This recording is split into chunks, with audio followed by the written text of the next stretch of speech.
About to become only the fourth person in the history of Sheffield Wednesday Football Club to make 500 appearances. Just tell us how that feels.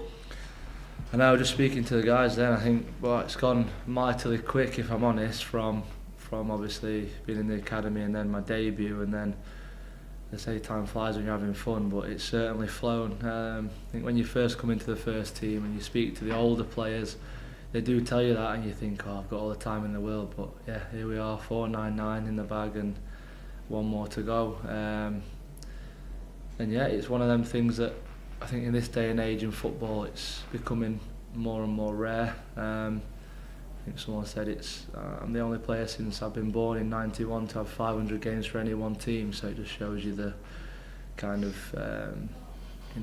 lifespan of a player at a club these days is a lot different to maybe years gone by.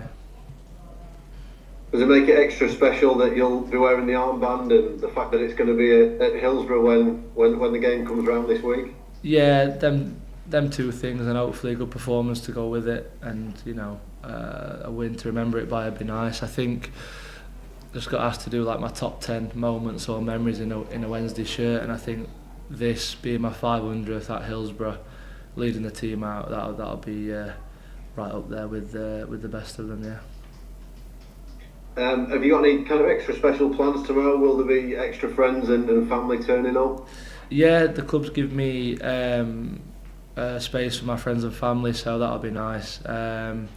It is a Tuesday night, so the kids will be alright for one late night, I suppose, out of their routine. But yeah, everyone there, and it'll be nice just to spend a bit of time with them after. Friends that we've only got a small circle of friends from school, but they're all coming. We don't get together that often, so it'll be nice. I think the last time they got together was Wembley, so yeah, it'll be nice to catch up with them as well after.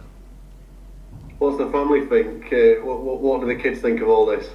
It's one of them for me. I think because I had kids so young. I think my eldest is 11 now, so yeah, he fully understands it, which is great. Whenever they come to games and on the pitch and things at the end of a season. It's nice that they understand the magnitude of what the dad does. Obviously, a lot of the other kids are quite young and don't really know what's happening, but they've lived it for a long time. And yeah, I think obviously they're really proud of their dad, but to have them there is more special for me, really, to share that moment with them. You already mentioned your kind of first game and when you walked into the club initially. Can you remember what all that felt like the first time you ran out on the pitch with the shirt on, or is that a bit too long ago? It is a blur, the actual game. I was just speaking about this last week. The Bury game in the cup. I can remember thinking, I might be able to get on and I might be able to get my debut, but ended up starting the game. And yeah, one of the first team coaches, Charles Coke, scored the winner, I believe, to make it 1-0. Yeah, he was great for me, playing alongside him, someone I looked up to then, and obviously still in the building now, which is quite funny, really. But yeah, I just remember coming off for James O'Connor. I think it was 1-0, and that was pretty much all I can remember from that first initial one. And then I think my full debut came a little bit after, away at Bournemouth. So yeah, seems light years ago. 15 years plus, so can't remember too much about the actual game, but again, nice to remember that it was a win at Hillsborough, and a good memory to look back on. I won't ask you for your full top 10, but just a few highlights, and whether as well as the big moments there's anything else that stands out from all these last 16 years that you've been playing for the club. Yeah, there's a few obvious ones, quite up at the top that I think people could guess, but no, I think there is some as well, more from not so much games that I've played in but been involved in, like my first real involvement sort of season as a player, and we had to win against Wickham at Hillsborough, and the atmosphere that day always stuck with me, and having all four sides of the stadium and the inflatables, and just knowing that we needed to win to secure that promotion. So that was a big moment early on in my time. I think other ones to note as well, obviously the Arsenal one, although again I didn't play in that one, but a great night, great atmosphere from just player being involved, as like been at the club a long time. And then individual games, of course, and walking out with my kids and my first goal, but like the leads at Hillsborough, the 6-0 and things like that. So yeah, it's not until you start to kind of delve back into it that everything comes flooding back, and you start having conversations with different people and players that have come and gone, and it's it all just starts coming back to memory.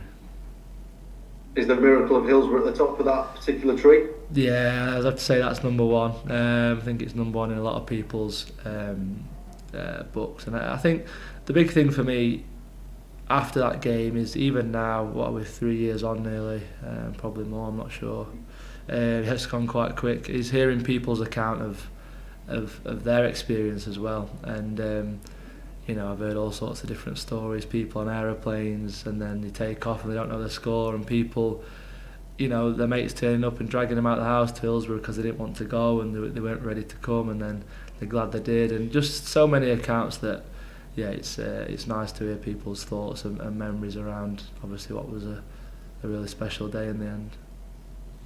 So many good reflections, so many positives, Liam, but I bet you wish that it was under different circumstances with everything that's happened to the club over the last 12 months.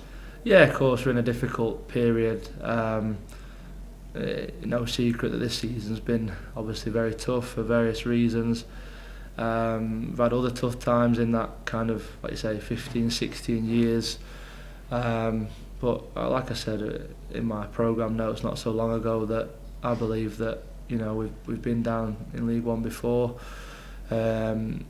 Obviously a bit of clarity around the ownership sooner rather than later is what everybody's craving, players, fans and staff alike. We're all kind of in that same boat. But I think the fans have shown over the kind of last 2 games especially just amazing. Of course results have not been good enough at all, but the way they've stayed behind at Norwich, and the home game that followed that against Southampton, and then again at Derby, I think they can appreciate the effort that the players are still trying to put in, and especially the young players that it's tough for them to come into this environment as a kind of, I take my own experience of a younger player and being in teams full of experienced players and what I kind of drew from them, and seeing Hillsborough full, like I mentioned about the Wycombe one, and feeling what it's, the good side to being a professional footballer, and they've not been afforded that yet in their career. This is the only environment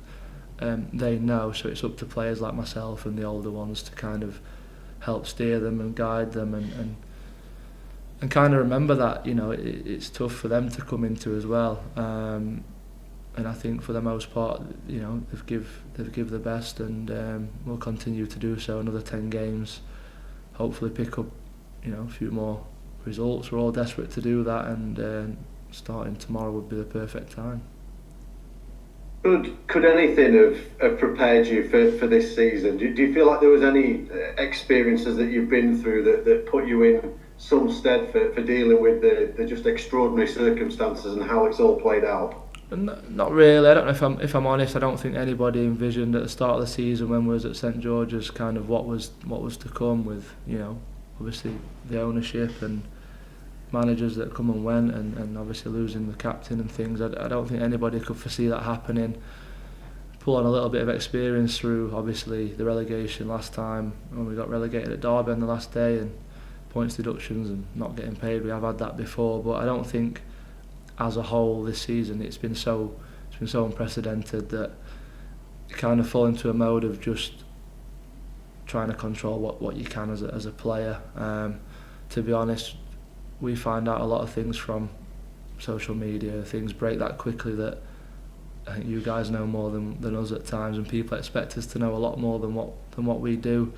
I just think as a senior player, for me, and a player that's probably been here the longest, and a lot of people expect me to know or to know things. I think the way kind of it's perceived and how I kind of take information and try and keep moving forward is the only thing I can do to help the other players and show kind of the right attitude towards certain elements. Don't get me wrong, there's times when there's been a lot of frustration from not just me but other players, and in certain moments obviously in games and in training, and you just have to try and keep going and like I said, just worry about the things that we can control.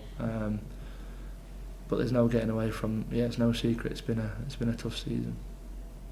You've touched on the supporters. I've been at all three of those games that you've mentioned. The reaction from them, the reaction from I think the players as well. I think there's been probably more attacking play, a bit more positivity, even more competitive than you've been. I know the results haven't been there, but do you feel a bit of a weight has potentially lifted off everyone's shoulders after relegation was finally confirmed? I think we always knew it was very likely with the obvious points deduction and being on minus points. I think we have that fine line between, well, we've got nothing to lose and just attacking, and then you're 2 and 3 down before you can even.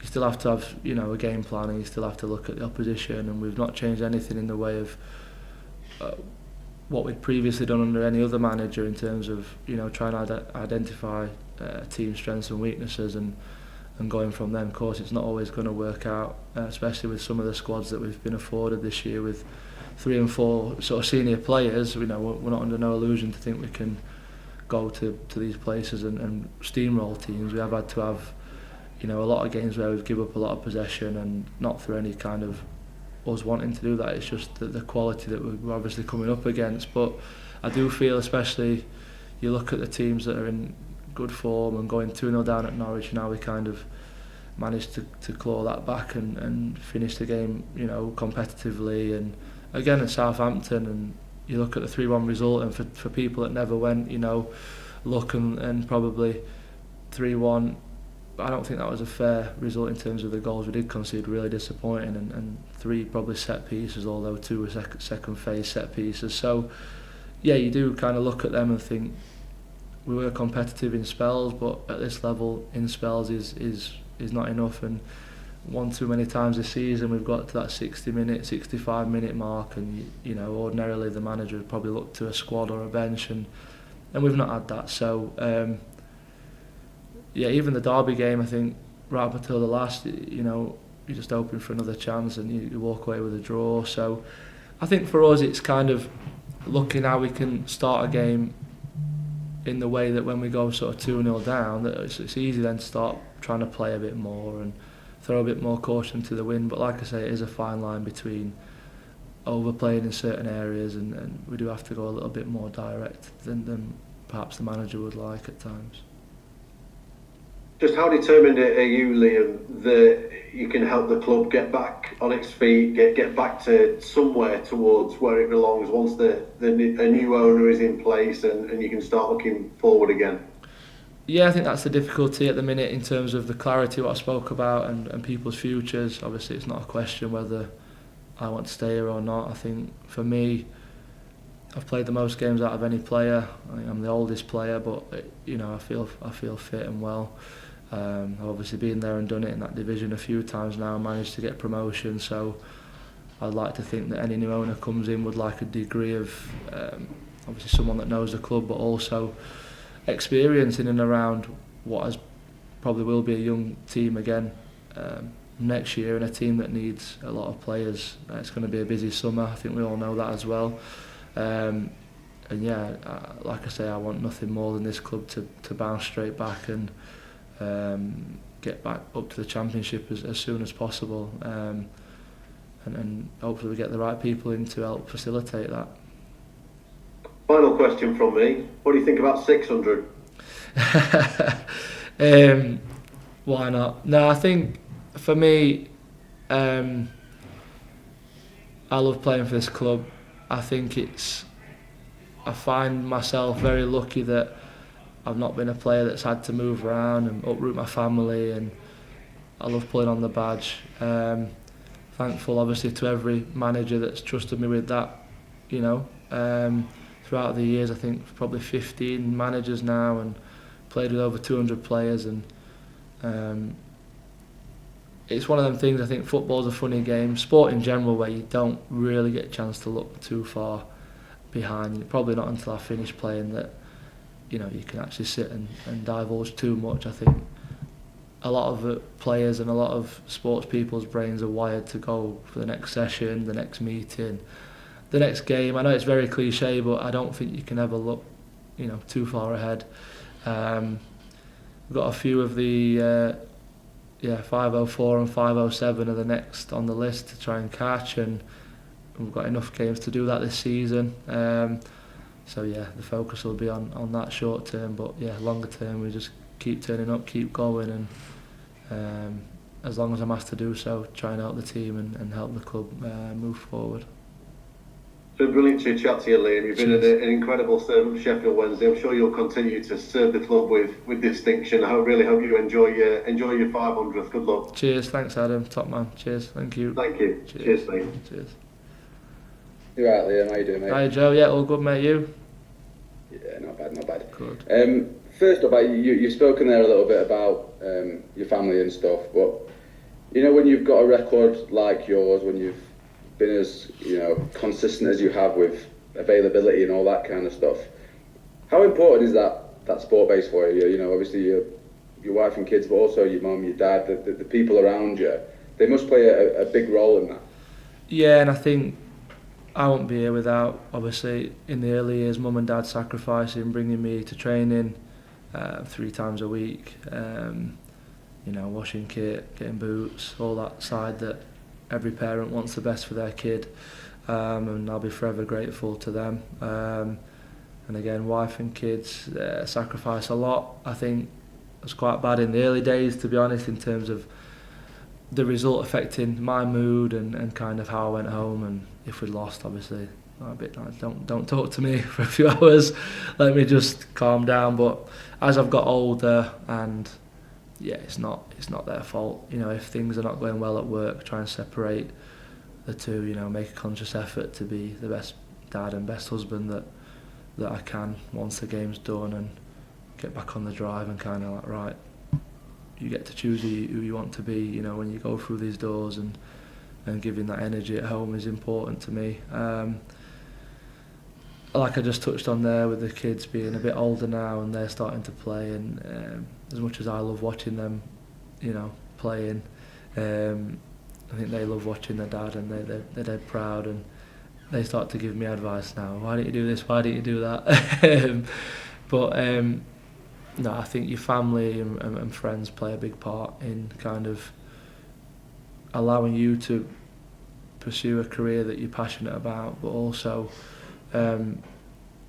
being there when times are not as easy, like this season really. To go home and have them there, they don't know it half the time, the kids, but that's a big motivation of mine, and picks me up when we've not had such a good season or a good day or a good game. So yeah, they don't know how important they are really until probably see this interview in a few years' time, or they hear me speak, or they fully understand the magnitude of how big a part they play in my life. Yeah, you touched on it there with regards to the bad times, and we've spoken to death about Peterborough, about Wembley. We've had those conversations before, but it's not been plain sailing, has it? There's been various points in your Wednesday career when a manager's not fancied you, where I know you've told me before there was, I think, maybe one point when you might have even have left. What are, sort of, how big are those moments for you? The fact that you've been able to stick it out, and when things have been going against you, that you've ultimately ended up playing for the club again, and now you're at 500 appearances, and there's managers a few years down the line that might have had you leaving at one point. Yeah, I think just touching on the manager side, I think every manager would be lying if they didn't say they had like an opinion when they sort of come into the building of who they maybe want to keep, or they maybe want to, so much be their favourite. But sometimes you kind of, your face just doesn't fit. I think that happens in all walks of life, and people experience that on a day-to-day basis. As a footballer, different. I think once then they get into the building, my thing's always just been head down, work hard, be consistent, and yeah, I think opinions are there to be changed, and that's something that I've been able to do through having that day-to-day sort of contact with managers, seeing how you conduct yourself in the training sessions, obviously, but in and around the building, what conversations you have, what other people think of you. I think character references in football now are massive in terms of probably the last few years as I've got older, and I've now got ex-teammates that are coaches and managers, and you know, they might speak to me about a player, what's he like, what's that like, and I think that's the way that, as much as we have and there's talk about this AI and kind of recruitment, I think football will always be about people and players and characters, and I think that's a big thing that I've been able to, a lot of the managers I have got on with straight away, even when I've had managers that you think, oh, maybe you don't like me, you always try and take what you can in terms of how they conduct themselves, how they have conversations, tactically, how they are, and kind of I've took all that, and it's probably helped me in having a longer kind of stay at this club, because different managers want to play different systems, and having already had that over a number of years, when you go from somebody who wants to play a little bit more to somebody who wants to go a bit more direct or do this or do that, I'm well equipped to do so, and obviously I've played a lot of positions in that time. I think going back to in general, when you look at a club over the last 15 years, how it's been a bit of a roller coaster, to say the least, and been up and down. I know it's an easy thing to say, but without them kind of harder times and the hardships that we've faced as a club and as a player, when you talk about your Peterboroughs and your Wembleys and you know, playoffs and things and the good times, it makes you appreciate them that bit more. You know, it's not every time a footballer gets afforded to walk up the stairs at Wembley and lift that trophy, and even to look at my own career when we first went to Wembley against Hull, and I played I think 19 or 20 games that season, didn't end up making the matchday squad, obviously disappointing at the time. Then you're on the pitch after the game, having not played, picking your teammates up and supporting in the best way you can, and using that as kind of a bit of a fuel to say, listen, if I ever get that chance again, which, you know, who knows at that point that you would, but to be able to get that, and then to actually play is one thing, but to be on the winning side, and obviously Baz asking if I want to lift the trophy with him, that makes that disappointment, you know, that bit more sweeter, and that's kind of a prime example of what I mean when I say that. So yeah, there's no good without the bad, and unfortunately I think that's in life, and I think none more so than a footballer who's probably experienced near enough everything in the time scale that I've had at this one club. And I don't mean the bigger things, I mean in terms of being left out of squads, or you know, things where you're in a good moment and you get an injury and how you come back from it. There's all sorts of things that happen on a regular basis that you would hope and wish to be better, but I don't think, nothing's ever plain sailing. No, I mean, look, I think it's very easy to focus on the football, because that's what this is all about, right? That's the game, it's why we're talking to you. But from a purely human perspective, how difficult has this last however many months been for you? I mean, you will be hurting with how things are going on the pitch, but you've lost a lot of your best friends, haven't you, that have left the club, and you've seen people that you've known for decades within the club going through some really tough times as well. From a mental perspective and a human perspective, how difficult has this whole thing been for you? Yeah, I think in the nature of football, I think I've always been used to kind of being really close to people, and then one transfer window or one moment or someone's contract's up and they're gone and you don't have that day to day, and it's always will be very strange. You know, you spend a lot of time with especially your teammates, not and staff members, but your teammates every day, and you're travelling to hotels and you're going on pre-season trips, and you do build like really strong bonds. Like you mentioned the players there that have left recently, sort of Pato, Josh, been to both of their I've been to Josh's wedding, Baz's wedding, spent a lot of time over 6, 7, 10 years with these people every day. Of course it's going to be sad when they leave under any circumstance, but it is a little bit more upsetting when obviously people might not have wanted to leave, or they kind of, I think everybody wants that fairy tale kind of ending or goodbye, and you don't always get that in football, unfortunately.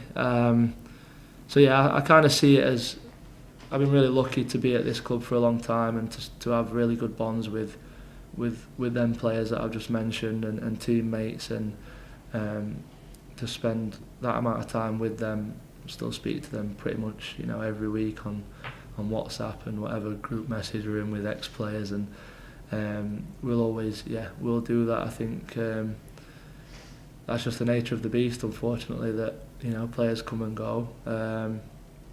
It is a short-lived career.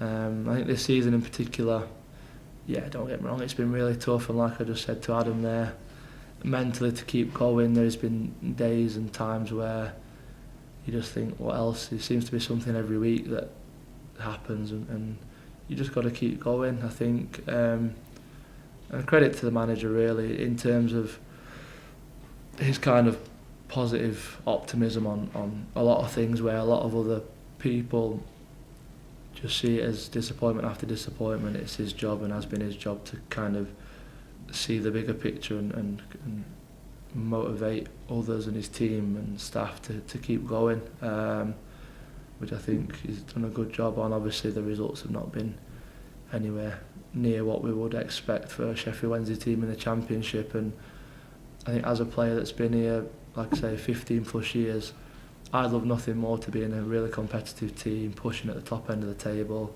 coming in every day and having like a real competitive squad, and to enjoy kind of every session. It's not always been like that this year. I'd be lying to say that it has, but one thing that I am confident of is the players, whoever's in this shirt while ever I'm here, and obviously as captain now, will keep finding a way and a reason to keep turning up for the fans and the club, and I'll keep driving that as much as I physically can. You did the academy thing sort of properly, given the timing of it. You had your little loan spell away, you were sort of bled into the first team. As someone who's experienced that, but also been a part of the Wednesday Academy for so long, can you give a little bit of insight as to how difficult it must be for this group of players to be thrown into the deep end when, a lot of them probably, not to be disrespectful, but probably not at the level where they would be expecting to be playing regularly for this football club yet. As someone who's with them but has also experienced academy football at Sheffield Wednesday, how tough must that be for all of them to be doing what they're doing? Yeah, I think everyone's experience and everyone's kind of route into the first team is obviously very, very different.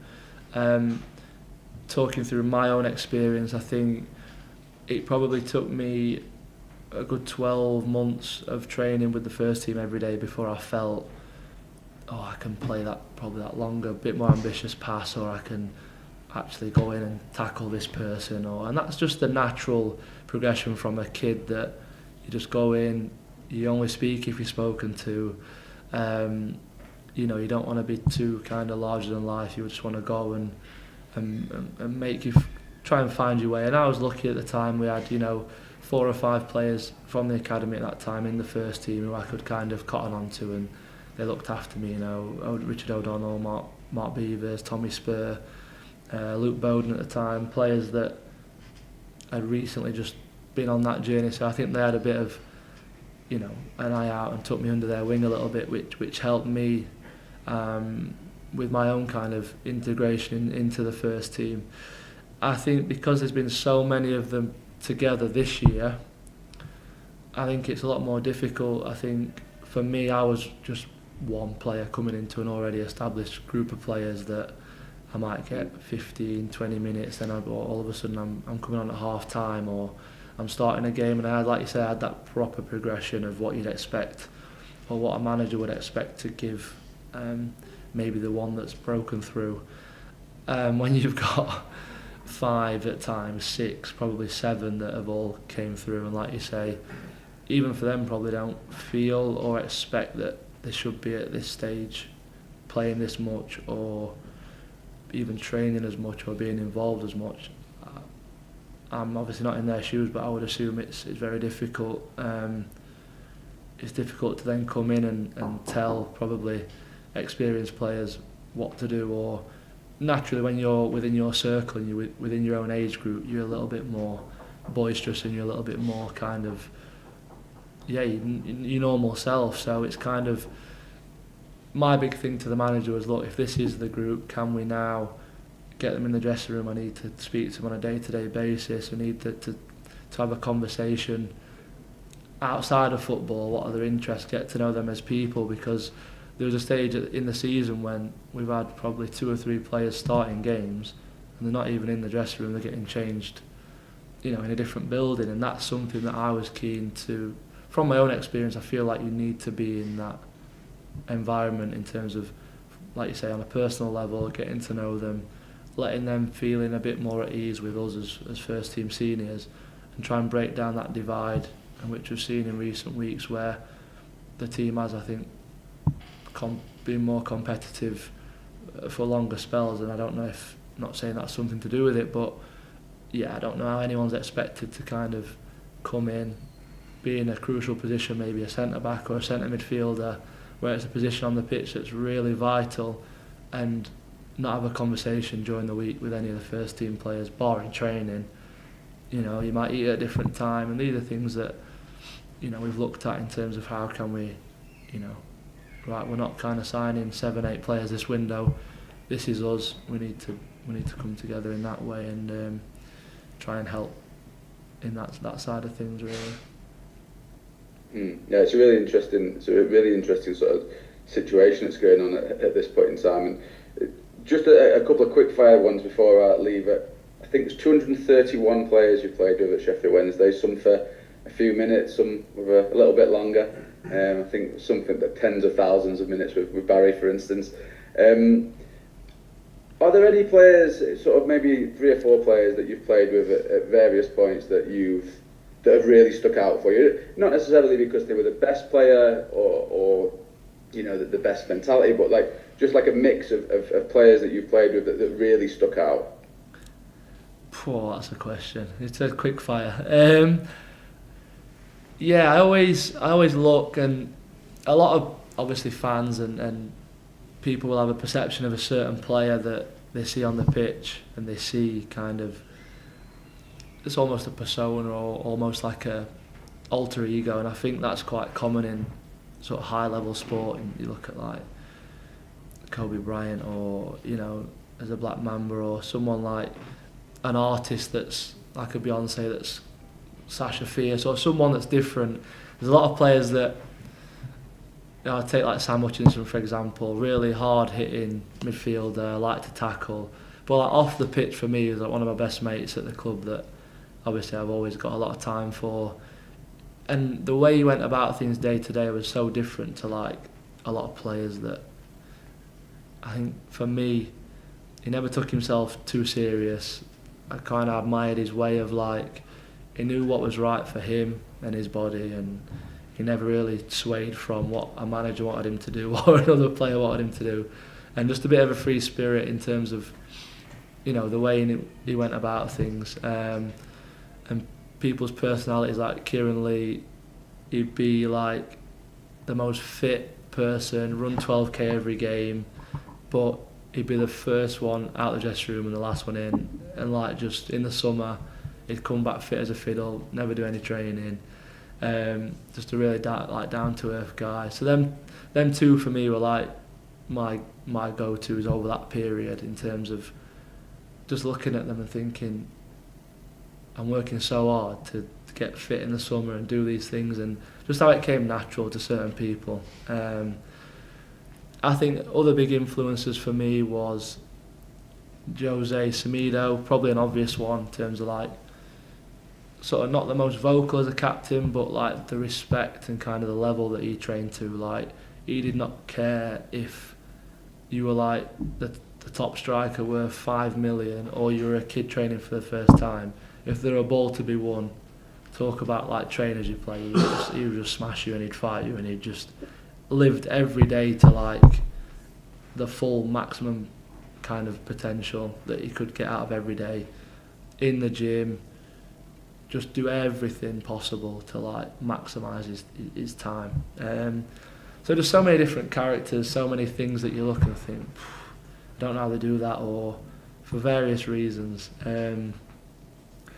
I think obviously mention players that have been, for me, that I've played with a long time. Obviously Baz, what was it, something like 32,000 minutes nearly, Something like that, yeah. 350 odd games together. Again, the way that he was as a player in training, like if you could pick anybody to play on a five-a-side or in a possession, everybody wanted to be on Baz's team because you just knew that you were going to, 9 times out of 10 win.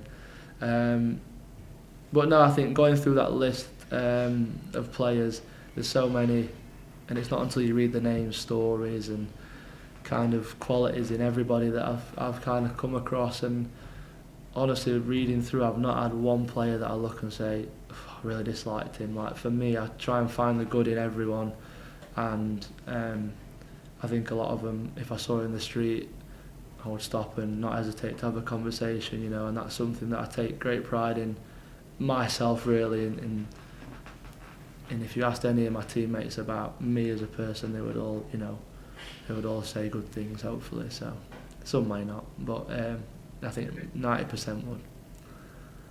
Yeah, you actually touched on it there for a little bit for my final question. I know you picked your best 11 aside with the club before, but if you were to pick 5 aside, obviously you'd be in it, Baz would be in it. Who are the other 3 that you'd pick?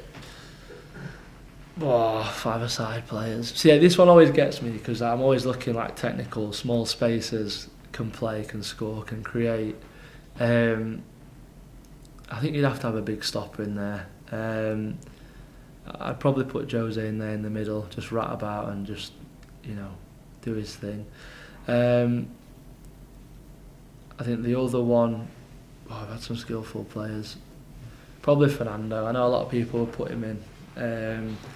But in terms of that like flair and ability to like just some days I think in training he probably said to himself, I'm going to see how many nutmegs I can get in the session today, and he'd probably judge himself if he had a good session if like how many megs he'd get some days. He'd be in front of goal and he'd nutmeg someone and then the shot would get blocked and you're like, just put it in, but he'd just find the funny side of it and just add that sort of real street football kind of mentality.